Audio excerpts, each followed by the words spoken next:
Magandang araw sa inyong lahat. Ang ating itatalakay ngayon ay ang teknolohiya, mas particular na sa Artificial Intelligence o AI, at kung paano sila ginagamit sa Asia ngayon. Ayon sa International Monetary Fund, 40% ng trabaho ng mga Pilipino ngayon ay ginagamitan ng AI. Mas lalo na sa Business Processing Outsourcing Industriya, also known as the BPO industry. Kasama dito ang katulad ng mga IT, accounting, at marketing. Ang teknolohiya ngayon ay hindi lamang ginagamit sa kasamaan, kundi ito rin ay makakatulong sa maraming tao.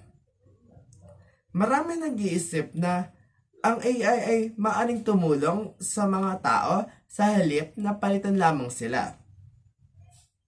Ang bunga naman nito ay ang mas mabilis na gawa at mas maayos rin ayon ulit sa International Monetary Fund. Ito ang dahilan kung bakit, ayon sa Easy Asia Forum, sa Timog Silangang Asya, ginagamit nilang AI upang ayusin ang kanilang galawan imbis na magpatanggal ng mga gawain.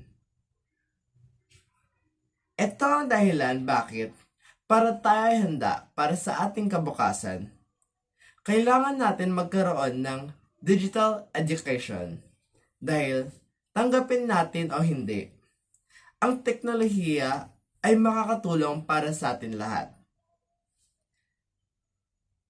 Kaya, kailangan rin natin to intindihin. Ayon sa Asia Pacific Foundation of Canada, also known as APFC, ito ang dahilan kung bakit ang ating mga gobyerno, eskwelahan, at mga trabaho ay magbigay sa kanilang mga tao na makasanayang may kaugnay sa teknolohiya. Pag tayo umangkop sa teknolohiya, hindi ito tatanggalin ang ating mga kabukasan, kundi ang teknolohiya ay magpapalawak dito. Ako ulit si Diego Martin Siderain, galing 9 Cedar. Maraming salamat.